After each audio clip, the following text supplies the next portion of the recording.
Hi guys, hi everyone, welcome back to my channel. Guys, you see my hair, I'm looking like a crazy person guys, but I want to show you how to transform your hair to show you how to transform your old wig and back to a new wig.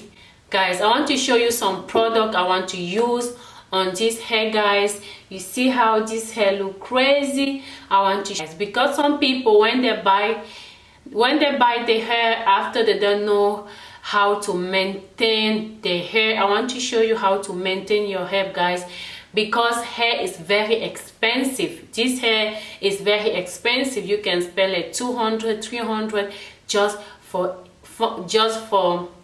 a wig guys, and you don't want to wear it like 2 or 3 times and put it in your house after spending a lot of money. Guys, I want to show you how to transform your old wig back to a new wig. Guys, first thing first, you need to wash your hair and let it dry, air dry,